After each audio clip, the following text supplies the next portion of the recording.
आज हम बात करने वाले हैं दो फिल्मों की। एक है प्रदीप रंगनाथन की ड्यूड और दूसरी है अरशद वारसी और जितेंद्र कुमार की भागवत चैप्टर 1 राक्षस। सबसे पहले बात करते हैं ड्यूड मूवी के बारे में। ये फिल्म अभी थिएटर में रिलीज हुई है। मैं सोच रहा था थोड़ा रुक जाता हूँ, देखते हैं और लोग क्या बोलते हैं, और जब देखा सिर्फ 2 यूट्यूबर ने वीडियो डाला है तो मैंने सोचा पहले इनका ही रिव्यू देख लेता हूँ। सबसे पहले देखते हैं क्रेजी फॉर मूवी को ये फिल्म कैसी लगी। वेलकम फ्रेंड्स, आप सभी का फिर से एक बार स्वागत है हमारे चैनल पे। तो दोस्तों, प्रदीप रंगनाथन की इस साल की दूसरी फिल्म यानी कि डूड जो है रिलीज हो चुकी है। कल इस फिल्म को तमिल के साथ साथ तेलुगु भाषा में भी जो है रिलीज किया गया है और बहुत ज्यादा चांसेस है कि जब 28 दिन या फिर 30 दिन बाद ये फिल्म ओटीटी पर आएगी तब इस फिल्म को हिंदी भाषा में भी जो है रिलीज करवाया जाएगा। अब देखिए, इस फिल्म के बारे में अगर मैं बात करूं तो इस फिल्म का ओवरऑल जिस तरीके से हम रिव्यू करते हैं उस तरीके से रिव्यू करना थोड़ा सा मुश्किल हो जाता है, क्योंकि इस फिल्म के अंदर पॉजिटिव्स और नेगेटिव्स को अगर ठीक तरीके से डिस्कस करने की कोशिश करें तो यहां पर काफी कुछ स्पॉइलर जोन में चला जाएगा, जिस कारण से हम यहां पर ज्यादा कुछ डिटेल में बात नहीं करेंगे। और मैं आपको बताना चाहूंगा कि ट्रेलर लेवल पर मेकर्स ने कहीं पर भी कुछ भी, लिटरली कुछ भी जो है रिवील नहीं किया है। फिल्म का जो कोर कॉन्फ्लिक्ट है, जो सब्जेक्ट है, वो पूरी तरीके से एक ट्विस्ट के साथ ही जो है फिल्म के अंदर रिवील होता है, जिस कारण से हम वहां पर किसी भी तरीके से जो है बात नहीं कर सकते हैं। तो बिना किसी स्पॉइलर के ही जो है इस पूरे रिव्यू को हम कंटिन्यू रखेंगे। और यहां पर शुरुआत करें मेरे पर्सनल ओपिनियन और एक्सपीरियंस की, तो मैं कहना चाहूंगा कि मेरे लिए पर्सनली डूड एक इंगेजिंग और एंटरटेनिंग फिल्म साबित हुई, जहां पर एक सीरियस सब्जेक्ट को पकड़ते हुए, एक ऐसा सब्जेक्ट जो कोई बहुत नया नहीं है, इस सब्जेक्ट पर लाखों फिल्में मेरे हिसाब से बन चुकी होंगी। दो फिल्में बहुत ही इंटेंस और डिप्रेसिंग जोन में जाकर ही जो है चीजों को डील करती है, बट डूड फिल्म की अगर मैं बात करूं तो एक सीरियस सब्जेक्ट को पकड़ते हुए सब्जेक्ट के साथ बहुत ही सेंसिबली और एक फन के साथ जो है मैं कह सकता हूं डील किया गया है, जहां पर ये आप कह सकते हैं कि सीरियस से सीरियस सिचुएशन के अंदर भी यहां पर जो है फिल्म अपने अंदर एक फन ऐड करने में, मेंटेन रखने में जो है कामयाब होती है। बट वहीं दूसरी तरफ अगर मैं बात करूं इसी के साथ जुड़े फिल्म के एक नेगेटिव पॉइंट की, तो मैं कह सकता हूं कि इमोशनली ये फिल्म जो है उतनी स्ट्रांग नहीं है जितनी कि प्रदीप की पिछली 2 फिल्में थी। प्रदीप रंगनाथन की पिछली 2 फिल्मों की अगर हम बात करें तो वहां पर अगर आप देखोगे तो थ्रू आउट द फिल्म एक फन मेंटेन रहता है, बट कहीं ना कहीं बीच में या फिर लास्ट में एक इमोशनल पंच आता है जो एक फाइनल इंपैक्ट छोड़ने में जो है कामयाब होता है। तो वो जो एक पंच है वो कहीं ना कहीं इस फिल्म के अंदर मुझे पर्सनली मिसिंग नजर आया, जिसके पीछे का सबसे बड़ा कारण हम कह सकते हैं कि जो लव स्टोरी फिल्म में देखने को मिली है, जो भी है उसको आप जो भी कहो फिल्म के अंदर, उन चीजों को फिल्म के अंदर ज्यादा स्पेस नहीं दिया गया है डेवलप होने का या फिर हमारे साथ कनेक्ट होने का। वो लव स्टोरी, वो बॉन्डिंग, वो जो भी रिलेशन है वो हमारे साथ कहीं पर इमोशनली कनेक्ट नहीं कर पाता है। अदरवाइज जैसा कि मैंने शुरुआत में कहा कि एक काफी एंटरटेनिंग और इंगेजिंग फिल्म है, और मैं कह सकता हूं कि फिल्म का फर्स्ट हाफ सही में काफी एंटरटेनिंग और इंगेजिंग था। कॉमेडी बहुत अच्छी तरीके से काम करती है, और यहां पर इंटरवल से पहले अगर आप देखोगे तो यहां पर एक सीन है जहां पे प्रदीप का एक डायलॉग आता है और वो डायलॉग के साथ फिर से एक हॉल के अंदर एंटर करते हैं। वहां पर वो सीन है, मजेदार सीन है। इवन क्लाइमैक्स के अंदर भी उनका एक डायलॉग आपको सुनने को मिलेगा, वो भी बहुत ही बेहतरीन है। और उन्हीं कुछ डायलॉग्स के द्वारा फिल्म अपने आप को बहुत ही क्लियरली यहां पे प्रेजेंट कर पाती है कि फिल्म आखिरकार क्या कहना चाहती है। और उन चीजों को कहते हुए भी मैं कह सकता हूं कि यहां पर प्रदीप रंगनाथन का जो कैरेक्टर है वो कैरेक्टर क्या फील कर रहा है उसे भी जितना हो सके उतना जो है मतलब परफेक्शन के साथ मैं कह सकता हूं कि रिलेटेबल तरीके से जो है यहां पर दिखाने की कोशिश की गई है। फिल्म की जो प्रॉब्लम है वो सेकंड हाफ के अंदर है। एक बार कोर कॉन्फ्लिक्ट हमारे सामने आ जाता है, उसके बाद सेकंड हाफ के अंदर जैसे कि मैंने कहा कि जो ड्रामा है वो ड्रामा कहीं पर उस तरीके से ना ही बहुत ही इंटेंस हो पाता है, ना ही बहुत ही कनेक्ट कर पाता है।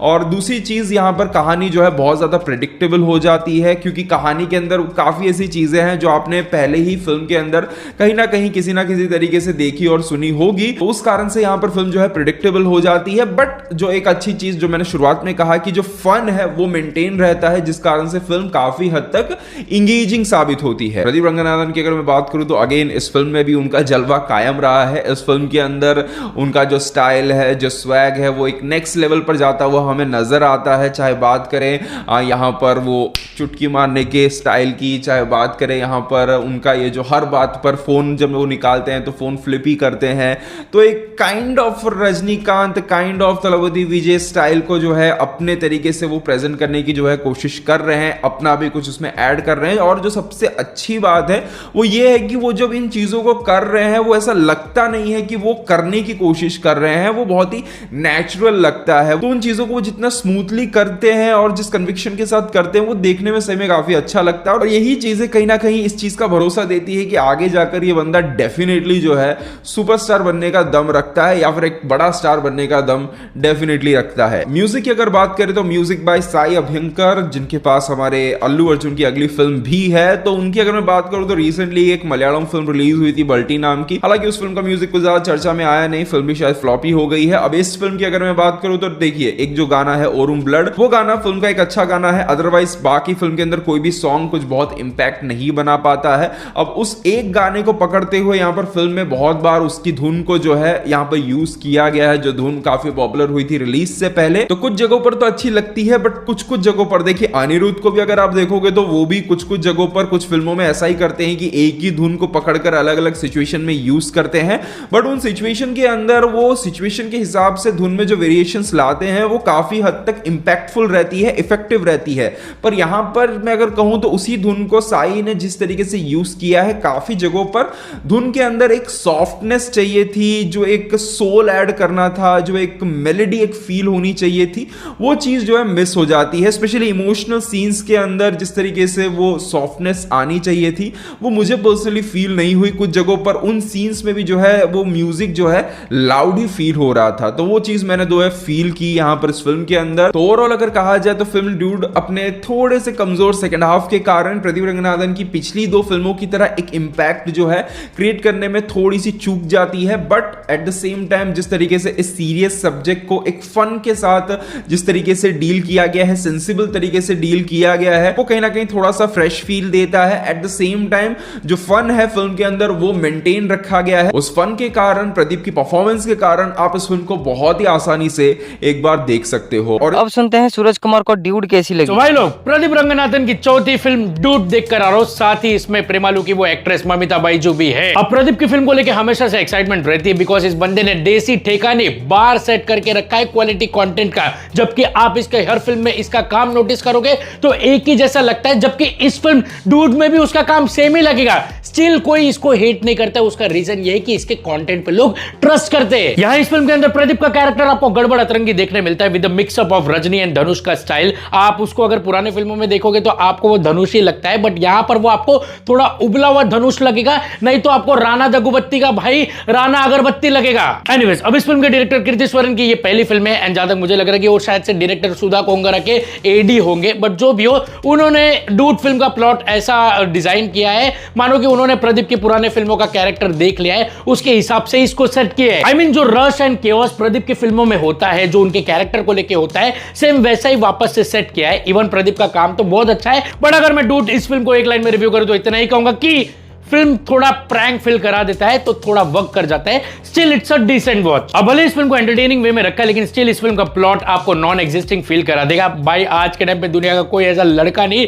जो अपना ही चूतिया कटा के चूतिया बनता फिरे और अपनी गर्लफ्रेंड का चूतिया बॉयफ्रेंड के साथ सेटिंग बना के रखा रहे। अच्छा चलो, मैं फिर भी वन साइडेड लव का दर्द लेके थिएटर के बाहर जाना चाहता हूं, और जबकि फिल्म को भी वही खत्म हो जाना चाहिए, लेकिन फिर भी डायरेक्टर हमको हैप्पी एंडिंग दिखा रहे। भाई क्यों? अबे भाई, वन साइडेड लव की कहानी पे कितना भी खुशी का ज्ञान पेल लो, एक बार आदमी पिला जाता है तो जिंदगी भर के लिए पिला ही जाता है। The whole film look like 30 second TikTok video converted into 2 hours 30 minute feature film. फिर भी चलो, अपन एंटरटेनमेंट के नजरिए से ही एंजॉय करने के इरादे से ही फिल्म को देख रहे थे, एंड अच्छा खासा आप बीच बीच में एंजॉय भी होते हो। हालांकि कुछ चीज प्रॉपर्ली लैंड नहीं होता है, बट ठीक है। लेकिन सबसे बड़ा ड्रॉबैक तो यह है कि भाई स्क्रीन प्ले में जब आपने अच्छा सा इमोशनल सीन सेटअप किया तो उसके सडन ही आप कॉमेडी डाल दे रहे हो। भाई ऐसा जंप हो रहा ना फिल्म इमोशंस को लेके कि आप थिएटर के बाहर जंप कर दोगे। एक तो इस फिल्म का एडिटिंग खराब है, वो ओरम ब्लड इतना अच्छा सॉन्ग कि भाई साहब वो लोग ऐसा डांस करते, वंदना वंदनु इनरल रे, या क्या मस्त सॉन्ग है। उसके लिए ये लोग ने इतना सारा माल शूट करके रखा,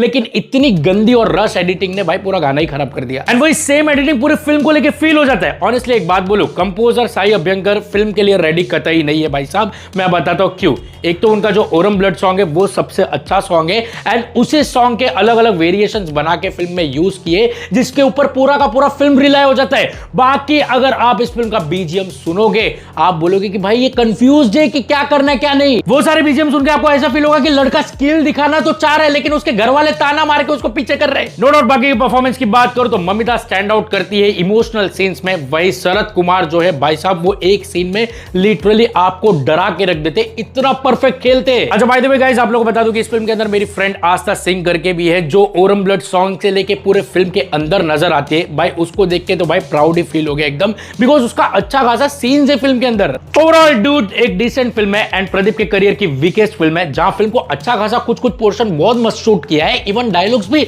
बहुत अच्छे हैं। बट यार जब प्लॉट ही बेसलेस आपको फील होने लगे तो फिर बाकी चीजों का पॉइंट बनता ही नहीं है। सो मैं इस फिल्म को दूंगा 3.5 आउट ऑफ 5 स्टार। बोरिंग तो कतई नहीं है, लेकिन डायरेक्टर को भाई बहुत वर्क करने की जरूरत तो है। अब मेरी बात करें तो ऑनेस्टली मैंने अभी तक ये मूवी नहीं देखी है, लेकिन प्रदीप रंगनाथन की पिछली दोनों मूवी मुझे काफी पसंद आई थी। उनका स्क्रिप्ट सिलेक्शन हमेशा से स्ट्रॉन्ग होता है, तो नेचुरली ड्यूड से भी मेरे एक्सपेक्टेशन ज्यादा है। अब चलते हैं दूसरी फिल्म की तरफ, भागवत चैप्टर 1 राक्षस। पहले देखते हैं रिव्यूअर्स क्या कहते हैं। सबसे पहले जानते हैं योगी बोलता है कि ये फिल्म कैसी लगी। देखो, अगर आपने इसका ट्रेलर देखा होगा तो आपको अरशद वारसी की ही असुर सीरीज की याद जरूर आई होगी, लेकिन भाई लोग, असुर अगर 10 है तो ये मूवी 5 भी नहीं है, क्योंकि दोनों में जरा भी सिमिलैरिटी नहीं है। हाँ, अगर आपने सेक्टर 36 मूवी में विक्रांत मेसी का रोल देखा होगा, या अगर आपने प्राइम वीडियो पर आई सीरीज दहाड़ देखी होगी, वही अपनी सोनाक्षी वाली, तो उसमें जैसे विजय वर्मा का रोल था या उस सीरीज का जो प्लॉटिंग था, वैसा का ही प्लॉटिंग प्लेसिंग इस फिल्म का है। एंड डोंट वरी, ये कोई स्पॉइलर नहीं है, ट्रेलर से ही आपको पता चल जाएगा कि ये फिल्म हमें क्या दिखाना चाहती है। तो इसका टॉपिक मेरे लिए जरा भी नया नहीं था, लेकिन ये फिल्म एक सत्य घटना पर आधारित है, रियल स्टोरी है। ये जानकर बड़ा दिमाग खराब हो गया भाई कि साला ऐसे कैसे लोग होते हैं जो इतना घिनौना काम कर जाते हैं और उन्हें रत्ती भर का मलाल नहीं रहता। भाई सच कह रहा हूं मैं, सेकेंड हाफ के बाद जब जब जितेंद्र कुमार की आप स्माइल देखोगे, आपको चिढ़ आएगी। अब ये उनके एक्टिंग का कमाल है कि कैरेक्टर में इतनी जान फूंक दो कि कैरेक्टर से आप इमोशनली कनेक्ट हो जाओ, अब चाहे वो इमोशन प्यार का हो या गुस्से वाला। एक्टर की तारीफ तो बनती है। बाकी अरशद वारसी ने असुर के बाद ये जो सीरियस रोल किया है, वो एक्टिंग वाइज उन पर काफी सूट हो रहा था, लेकिन जिस तरह से हमारे बॉलीवुड ने पुलिस वालों की इमेज बनाकर रखी है, सिंघम में या सिम्बा में या दबंग में चुलबुल पांडे वाली, ये मूवी उस स्टीरियोटाइप को ब्रेक करती है एंड हमारे सामने रखा जाता है एक little bit overweight Gabbu Gabbu सा पुलिस इंस्पेक्टर, ऊपर से हाइट में कम, तो वो थोड़ा कहीं ना कहीं ऐसा ना दिमाग प्रोसेस नहीं कर पा रहा था, बट एक्टिंग सॉलिड थी। वैसे क्योंकि ये सिर्फ 2 घंटे की मूवी है, तो इसने कहीं पर भी टाइम पास तो नहीं किया एंड फटाफट आपके सामने एक के बाद एक सीन्स आते रहते हैं जो मूवी को फास्ट पेस्ड में आगे बढ़ाते हैं, which is a plus point. But यही प्लस पॉइंट इसका ड्रॉबैक भी बन जाता है कि इसकी स्टोरी टेलिंग डीप डाइव नहीं कर पाती बैक स्टोरीज को लेकर, क्योंकि ओके कोई तो है जो क्रिमिनल है, लेकिन उसका ऐसा माइंडसेट क्यों है, वो क्यों इस तरह से बिहेव करता है, क्यों विकृत मानसिकता का बन चुका है, उन सब पर जरा भी फोकस नहीं होता। बस है एक बंदा जो ये सब कर रहा है, दैट्स द मेन कैरेक्टर। अरे ऐसा नहीं होता ना। बट एनीवेज, मूवी आपको एंगेज जरूर करेगी अगर आप फर्स्ट या सेकंड टाइप ऐसे टाइप की सस्पेंस क्राइम थ्रिलर देख रहे हो। But in my point of view, movie का टॉपिक दमदार होने के बावजूद इसके प्रेजेंटेशन के मामले में वो इम्पैक्ट नहीं छोड़ पाता जितना इनके लीड एक्टर्स के एक्टिंग में था। ये मूवी अच्छी है but not the great one. एक डिसेंट सा टाइम पास हो जाएगा आपका। But yes, 2 bar kissing scenes है, 1-2 बार ऊपर से हल्का हल्का सा बेड सीन भी दिखाया गया है, एक आध जगह माइनर सी गाली है, तो बच्चों के सामने तो ये मूवी ना देखे तो अच्छा। बाकी अब देखते हैं फिल्म इंडियन का रिएक्शन। पंचायत और असुर दोनों एक दूसरे से अलग, लेकिन दोनों ही जनता के मनपसंद फेवरेट शोज हैं। पर किसने सोचा था आगे जाके एक दिन ये दोनों आपस में मिलने वाले हैं। भागवत चैप्टर 1 ये सिनेमा सीधा रिलीज हुआ है आपके घर ZEE5 नाम के OTT पे, और बताने की जरूरत है नहीं फिल्म के 2 मेन हीरोज कौन होने वाले हैं। जैसा बाहर से दिखता है, एक क्राइम थ्रिलर फिल्म है ये, जिसमें सीरियल किलर है, उसके पीछे पड़ा ईमानदार पुलिस ऑफिसर है, और क्लाइमैक्स जहाँ पे खेल का विजेता पता चलेगा।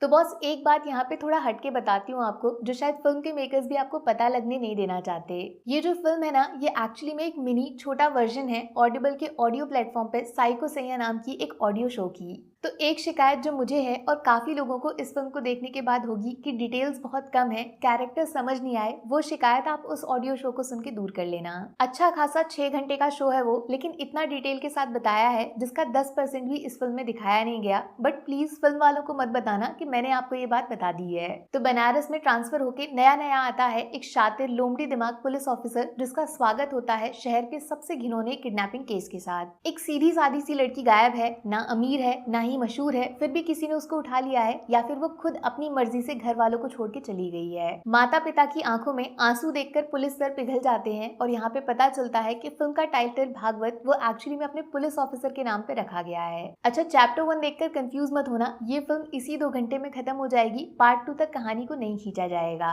अब यहाँ शुरुआत होती है एक चैलेंज की। पापा की आंखों में आंखें डालकर ऑफिसर बोल देता है 15 दिन, बस 15 दिन में आपकी बेटी आपके घर वापस आ जाएगी, प्रॉमिस। अब यहाँ फिल्म का दूसरा हिस्सा शुरू होता है। एक टीचर की कहानी है। बच्चों को केमिस्ट्री पढ़ाते पढ़ाते खुद अपना दिल एक बच्ची पे हार जाता है। रोज साइकिल पे पीछा किया जाता है और फाइनली वो दिन आ ही जाता है जब लड़की का दिल भी मास्टर साहब पे आ जाता है। इलू इलू शुरू हो जाता है। हीरो है, हीरोइन है, विलन होना तो बनता है ना। वो पुलिस ऑफिसर इस लव स्टोरी का सबसे बड़ा विलन बन जाता है जब मास्टर साहब को जेल के पीछे डाल दिया जाता है। शुरुआत हुई थी एक किडनैपिंग केस से जो आगे चल के 19 गायब लड़कियों में बदल जाता है। तब फिल्म का पूरा नाम भागवत चैप्टर 1 राक्षस हमें समझ आता है। देखो, अगर फिल्म देखना चाहते हो आप तो प्लीज इसका ट्रेलर मत देखना, क्योंकि वहाँ पे सब कुछ ऑलरेडी दिखाया जा चुका है, कुछ बाकी नहीं छोड़ा गया। ट्रेलर देख लिया तो फिल्म में सस्पेंस बचता ही नहीं है और जो डायरेक्ट इस वीडियो को देखकर फिल्म देखेंगे उनके मन में बहुत सारी बातें आ रही होंगी। सबसे बड़ा सवाल तो यही है कि एक किडनैपिंग केस 19 मिसिंग केसेस से कैसे जुड़ सकता है और अभी तक बनारस की हवा में ये बात गायब कैसे हो गई थी। और ये लड़की कौन है जिसके पीछे मास्टर पागल हो गया है? कहीं कठपुतली के खेल की तरह मास्टर सिर्फ पुतला है जबकि इसका धागा किसी और के हाथ में नाच रहा है। देखो, अरशद वारसी का रोल तो सेम वैसा ही लगेगा आपको जो काम असुर में उन्होंने किया था। दिमाग से तेज, दिल से साफ, लेकिन हाथों में है खून का दाग। लेकिन असली सरप्राइज है जीतू भैया, जो कभी सचिव बनते हैं तो कभी कोटा का फ्यूचर बनाते हैं, लेकिन इस बार एक पुलिस केस को इंटरेस्टिंग बना रहे हैं। राक्षस जैसे शब्द का इस्तेमाल हुआ है इनके लिए। अब ये सच्ची के असुर हैं या फिर इनको बलि का बकरा बना रहे हैं, वो बात कोर्ट में साबित होगी, माने फिल्म का क्लाइमैक्स। जिस तरीके के पोस्टर्स बनाए गए हैं और 2 कमाल के एक्टर्स आमने सामने रखे गए हैं, उस लेवल को एक्चुअली फिल्म मैच नहीं कर पाती है। जो देखोगे वो बुरा नहीं लगेगा क्योंकि एक्टिंग वगैरह बढ़िया है, लेकिन बहुत ईजी है, बहुत सिंपल है, बहुत बिना इम्पैक्ट का सिनेमा है।